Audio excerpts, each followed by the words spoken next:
नमस्कार, जय हिंद साथियों। कैसे हैं आप सभी। और मैं रुद्रनेश राघव, आप सभी का बहुत बहुत स्वागत है आपके अपने YouTube चैनल रुद्रनेश क्लासेस पर।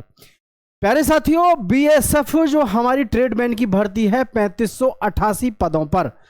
प्यारे साथियों, जो भर्ती है इसमें 182 जो पद है फीमेल के लिए और 3406 पद हैं आपके पुरुष के लिए। लगातार यही सस्पेंस है बच्चों का कि एक तो ट्रेड टेस्ट किस पोस्ट पर होगा, किस पोस्ट पर जो है आपका मांगा जाएगा सर्टिफिकेट, और इसका फिजिकल डेट लगभग कब तक निर्धारित है। तो प्यारे साथियों, मैं रुद्रनेश राघव आप सभी का बहुत बहुत स्वागत करता हूं आज के इस बेहतरीन और शानदार से सेशन में। बीएसएफ का ये जो हमारा जो इंफॉर्मेशन है, यानी कि जो नोटिस है, इसके माध्यम से पहले हम हर चीज को क्लैरिफाई कर लेते हैं बहुत ही बेहतरीन और शानदार तरीके से। और आप अगर हमारे चैनल पे पहली बार आए हैं, चैनल को सब्सक्राइब जरूर कर दीजिएगा साथियों। देखिए, ये है आपका वो नोटिफिकेशन जिसके माध्यम से आपको हर चीज की जानकारी यहां पर मिल जाएगी। ये है, आप देख सकते हैं, government of India, ministry of home affairs, directorate general border security force, personal directorate recruitment section. तो ऑनलाइन एडवर्टाइजमेंट जिस समय आपका आया था, जो हमारी वैकेंसी थी वो कितनी थी? 3406 वैकेंसी और 182 वैकेंसी थी लड़कियों के लिए। टोटल वैकेंसी कितनी है इसमें? 3588। हालांकि ट्रेडमैन के जो पद हैं इस पर बहुत जल्दी ऐसा हो सकता है कि इस पर बहुत जल्दी आपको वैकेंसी बढ़ी हुई देखने को मिल जाए। ज़्यादा समय दूर नहीं है वो, ठीक है, क्योंकि जिस हिसाब से आवेदन किए गए हैं उस हिसाब से इसकी वैकेंसी आपको बढ़ी हुई देखने को मिल सकती है। सबसे जो बड़ा क्वेश्चन है बच्चों का इसके विषय में, मैं उस विषय पे आपके साथ में चर्चा करूंगा। तो ये जो है, ये है आपके पास में वो सेंटर जहां पर आपको एग्जाम देने जाना होगा। हालांकि पहले फिजिकल होगा, लेकिन फिर भी मैं थोड़ा सा आपको आइडिया देता हुआ चलूं। ये आपके रहने वाले होते हैं साथियों आपके एग्जाम सेंटर जहां पर आपको एग्जाम देने जाना होता है, ठीक है। चलिए थोड़ा सा मैं आगे बढ़ता हूं एग्जाम सेंटर से। यहां आपके जो नोटिफिकेशन है इसमें अलग अलग स्टेट के अलग अलग जोन के बच्चे पूछते हैं, सर हमारी हाइट क्या ली जाएगी और चेस्ट वगैरह सब कुछ क्या ली जाएगी। तो थोड़ा सा ध्यान से देख लीजिएगा, हर चीज को विस्तृत में अच्छे तरीके से समझने की कोशिश कीजिएगा साथियों। ये देखें, candidates who have not acquired the essential education qualification as on the stipulated date. चलिए, आपकी जो एज जो हाइट है 165 सेंटीमीटर हाइट है, 75 से 80 सेंटीमीटर आपका चेस्ट लिया जाएगा। फीमेल के लिए 155 सेंटीमीटर हाइट है और चेस्ट लड़कियों के लिए एप्लीकेबल नहीं होता है। ये पहले ही हम यहां पर क्लियर कर देते हैं। रिलैक्सेशन जो रहता है आपका प्यारे साथियों हाइट में, minimum height for all candidates belonging to the scheduled tribes category of all states और यूनियन टेरिटरीज और district except as given in the following para. Minimum height तो भैया आपकी कितनी है? जो शेड्यूल्ड ट्राइब से बिलोंग करते हैं साथियों, एसटी के लिए कितनी? 160। और आपकी चेस्ट कितनी रहेगी? वही 75 से 80। और लड़कियों की कितनी रहेगी? 148 सेंटीमीटर आपकी हाइट लड़कियों की चाहिए। Minimum height for all scheduled tribe candidates hailing from the LWE affected district, यानी कि जो ऐसे एरिया है जो LWE से अफेक्टेड है उनकी जो हाइट है वो और भी कम है, वो है 158। और minimum height for all scheduled tribes candidates hailing का मतलब होता है निवास करना, from the north eastern states, जो नॉर्थ ईस्टर्न स्टेट से बिलोंग करते हैं उनकी है 155 सेंटीमीटर हाइट। और जी minimum height for all the candidates falling in the category of Garhwal, जो हमारे गढ़वाली होते हैं, कुमायूं होते हैं, डोगरा होते हैं, यानी सीधा सा मैं कहूं जैसे उत्तराखंड वाले हैं और हिमाचल प्रदेश है और यूनियन टेरिटरीज है ऑफ जम्मू एंड कश्मीर और लेह लद्दाख, इनकी हाइट 162 सेंटीमीटर चाहिए, ठीक है। इस तरीके से आपका हाइट का इन्होंने बहुत अच्छे से मैनेजमेंट किया हुआ है ना। तो अब यहाँ एक सबसे बड़ा क्वेश्चन जो है बच्चों का, वो एक तो ये है कि सर इसका फिजिकल कब होगा, और एक और क्वेश्चन, एक और डाउट है कि किससे तो ये सर्टिफिकेट मांग रहे हैं, है ना, किससे तो ये सर्टिफिकेट मांग रहे हैं और किससे जो है इसका स्किल टेस्ट मांग रहे हैं। देखिए ध्यान से, यहां पर सबसे पहले आपको बता दें, आपका जो रिटन एग्जाम होगा प्यारे बच्चों, फिजिकल पास करने के बाद जो आपका रिटन एग्जाम होगा उसका पैटर्न बिल्कुल आसान सी भाषा में देख लेना और यहाँ पे एक बात ध्यान रखना, मैं कट ऑफ को भी आपके साथ में शेयर कर देता हूँ, लगभग कट ऑफ आपकी क्या सिक्योर रहती है। जैसे देखो ये है आपका जनरल अवेयरनेस के 25 क्वेश्चन आएंगे, जनरल नॉलेज और जनरल अवेयरनेस के। नॉलेज ऑफ एलिमेंट्री मैथमेटिक्स के आपके 25 क्वेश्चन आएंगे। Analytical aptitude and ability to observe the distinguished patterns, इसके भैया आपके 25 क्वेश्चन इसके होंगे। तो ध्यान रखना है रीजनिंग के जो है आपको मोस्ट ऑफ क्वेश्चन जो है वही करने जो इसमें दिए हुए हैं। Basic knowledge of candidates in Hindi और इंग्लिश, हिंदी या इंग्लिश कोई सी एक भाषा आपने जो चुनी है उसके 25 क्वेश्चन आएंगे। टोटल क्वेश्चन होंगे आपके कितने 100, और भाई आपको मिलने वाली है 120 minute. All candidates are required to fill and shade name, roll number, date of birth, language और पोस्ट और trade category in the computer during computer based examination. ये लाइन बहुत महत्वपूर्ण है। जब आप एग्जाम सेंटर में बैठे होंगे तो वहां ये ध्यान रखना, आप ऐसा ना हो कभी आप गड़बड़ाहट में आप अपनी ट्रेड गलत भर दें। ट्रेड वही भरनी है जो आपने ऑनलाइन फॉर्म भरवाते समय पे भरी है।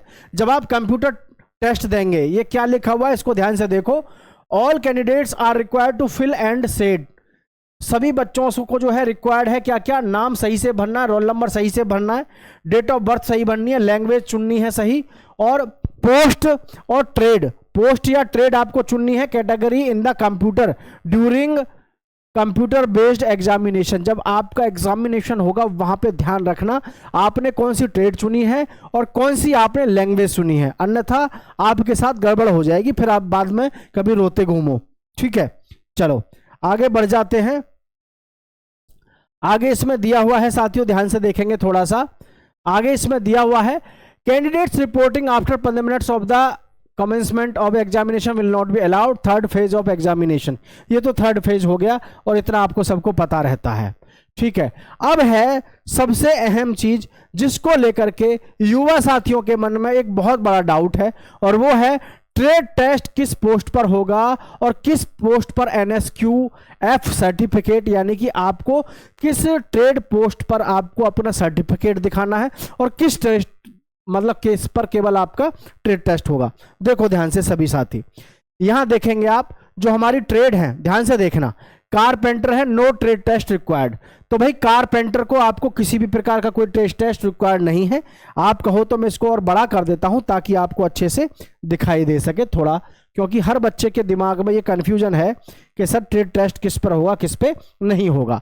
तो ये है भाई कारपेंटर, कारपेंटर पे आपका ट्रेड टेस्ट नहीं है, प्लम्बर पे टेस्ट नहीं है, पेंटर पे टेस्ट नहीं है, इलेक्ट्रिशियन पे टेस्ट नहीं होगा, और पंप ऑपरेटर पे टेस्ट नहीं होगा, और ये है आपका अपहोल्स्टर, इस पर भी आपका ट्रेड टेस्ट नहीं है।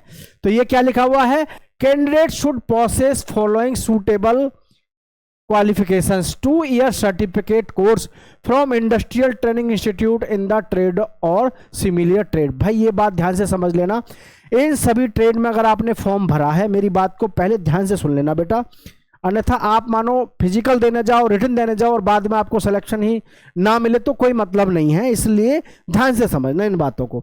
आपने अगर इन ट्रेड पे मतलब फॉर्म अप्लाई किया है तो यहां मैं लिख देता हूं नो ट्रेड टेस्ट।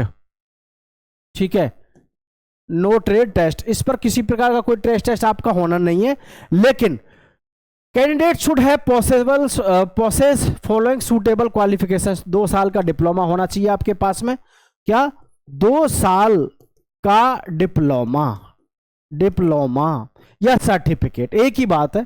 ठीक है, ट्रेड और 2 साल का 1 year certificate course from industrial training institute और government affiliated vocational institute with at least 1 year, भैया या फिर आपके पास 1 साल का क्या हो, 1 साल का या फिर 1 year certificate course from industrial training, आपके पास में ITI का आपके पास में सर्टिफिकेट होना चाहिए, वो भी किससे, vocational institute eight least 1 year, government के द्वारा आपके पास में 1 साल वाला वोकेशनल इंस्टीट्यूट से आपके पास में ITI का सर्टिफिकेट होना चाहिए, अन्यथा आप एग्जाम देने मत जाना अगर आपके पास में ये चीजें नहीं है तो। समझ रहे हैं कि नहीं, ये चीजें नहीं है तो आप मत देने जाना। ये चीजें मैंने यहां पे आपको सारी चीजें क्लियर कर दी। अब हम नेक्स्ट ट्रेड की तरफ बढ़ते हैं। नेक्स्ट ट्रेड में आपसे क्या क्या पूछा गया है उसको थोड़ा ध्यान से देखिएगा। ठीक है, उसको थोड़ा सा ध्यान से देखिएगा आप सभी। अब है आपके पास में यहां पर कॉबलर, इसको देखना ध्यान से। जैसे कॉबलर है मोची, polishing of shoes, handling tools, cutting of leather, repair and stitching of shoes. भाई must be proficient in respective trade, है ना। आपको इसमें क्या है, ट्रेड टेस्ट लिया जाएगा।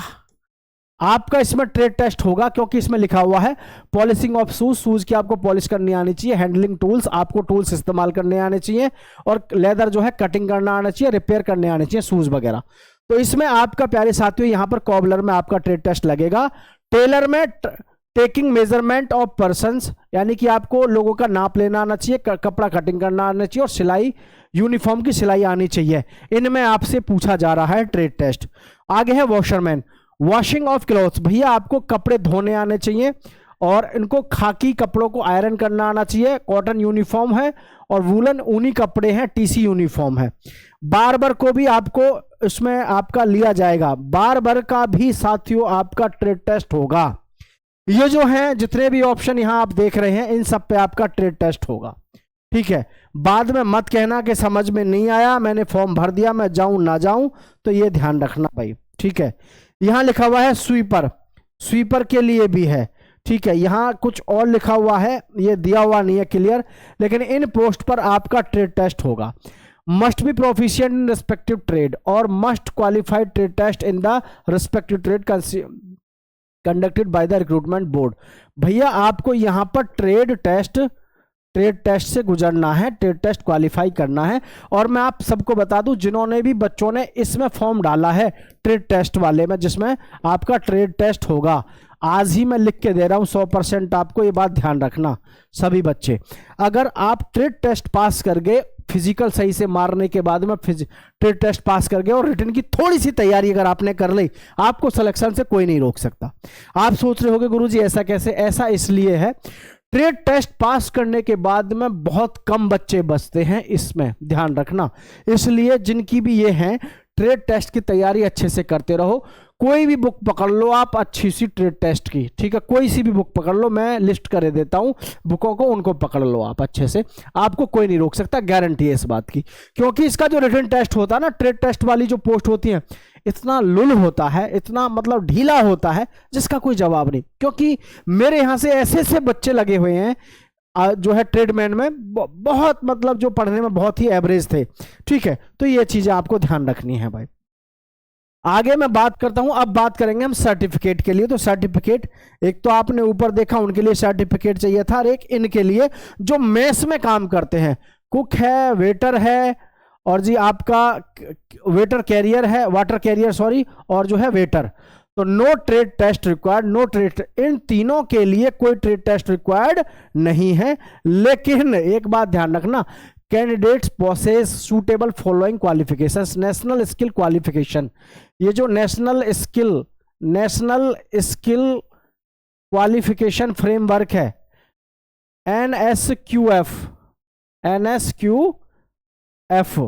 ये जो सर्टिफिकेट है, इसका मतलब क्या है, national skill qualification framework, course in food production और kitchen from national skill development corporation of और from the institute recognised by the national skill development corporation. इनके थ्रू आपने कोई ना कोई सर्टिफिकेट करिया होना चाहिए, तभी जो है आप इसमें फॉर्म भर पाओगे। यानी NSQF का आपके पास में सर्टिफिकेट चाहिए अगर आपने स्टेट में फॉर्म भरा है। कौन सा, कुक से संबंधित, मेस से संबंधित अगर आपने फॉर्म भरा है, मेस में काम करने वालों से संबंधित, तो आपको भाई यहां पर सर्टिफिकेट देना ही पड़ेगा, ठीक है।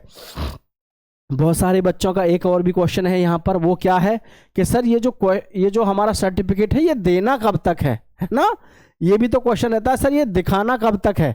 बिल्कुल भाई, मेरे ध्यान से देखना इस चीज को, आपको मैं बताना चाहूंगा। The candidates who qualify all the above stages, PST PET document test, documentation, ये जो डॉक्यूमेंटेशन है, डॉक्यूमेंट वेरिफिकेशन के समय में आपके पास में आपका सर्टिफिकेट होना चाहिए जो भी आप अप्लाई कर रहे हैं, ठीक है। The medical examination of candidate will be carried out as per revised uniform medical guidelines used issued by MHA ministry of home affairs, ठीक है। तो भाई ये सारी चीजें आपके सामने यहां पर क्लियर हो जाती हैं। लगातार बच्चों का अब एक ही क्वेश्चन होगा BSF में, भाई जैसे हमने जान लिया कि ट्रेड टेस्ट किसमें होगा और किसमें जो है आपका ट्रेड टेस्ट नहीं होगा। एक क्वेश्चन और भी हो सकता है बच्चों का कि सर ट्रेडमैन, बीएसएफ ट्रेड्समैन के लिए हमारा फिजिकल कब होगा। ठीक है भाई, तो फिजिकल के लिए साथियों मैं आपको बता चुका हूं, दिसंबर में आपका फिजिकल लगने का किसी प्रकार का कोई आसार नहीं दिख रहा। उसका मुख्य रीजन है कि जो हमारे एसएससी जीडी के बच्चे हैं, क्या एसएससी जीडी के बच्चे हैं, 4 दिसंबर को, क्या साथियों 4 दिसंबर को इनका फिजिकल कंप्लीट हुआ, सॉरी मेडिकल कंप्लीट हुआ, ध्यान से समझना। जो हमारे एसएससी जीडी के हैं जिसमें 53,690 पदों पर भर्ती चल रही है, 53,690 पदों पर भर्ती चल रही है, इसके जो मेडिकल हैं आपके वो 4 दिसंबर तक कंप्लीट हुए हैं, 4 दिसंबर 2025 तक। और अभी इसमें हमारे ऐसे युवा साथी हैं जिनका रीमेडिकल है। क्या है साथियों? रीमेडिकल। तो लगभग ये मानो कि भाई दिसंबर आपका पूरा गया, दिसंबर पूरा गया तो भाई जनवरी फरवरी में ही आपके जो है प्यारे बच्चों यहां पर फिजिकल की संभावना है। बाकी इसमें दिसंबर में आपकी कोई उम्मीद नहीं लग रही। भगवान करे कि दिसंबर के लास्ट तक आपका एडमिट कार्ड लेकिन जारी हो जाए तो अच्छा रहे, अन्यथा जनवरी और फरवरी में ही फिर आपको इसके विषय में इंफॉर्मेशन मिल पाएगी। क्योंकि लगातार बच्चों का प्रश्न यही था, सबसे ज्यादा बच्चे लगातार कॉल कर रहे थे कि सर मेरे को समझ में एक चीज नहीं आ रही है, मैं बीएसएफ की तैयारी में लगा हुआ हूं, फिजिकल भी कर रहा हूं, रिटर्न भी कर रहा हूं, लेकिन मेरे को यह समझ में नहीं आ रहा कि सर मैं जो है ट्रेड टेस्ट कौन से में मेरा ट्रेड टेस्ट होगा और किस पे पोस्ट पे मेरे को केवल सर्टिफिकेट चाहिए। सारी चीजें बेटा आपको बता दी हैं, तो सारी की सारी चीजें आपको समझ में आ गई होंगी। सभी बच्चे चैनल को सब्सक्राइब करके दोस्तों के साथ शेयर करिएगा। मैं रुद्रेश राघव आप सभी के लिए हमेशा लेटेस्ट अपडेट और बेहतरीन अपडेट्स लेके आते रहूंगा। जय हिंद, जय भारत साथियों।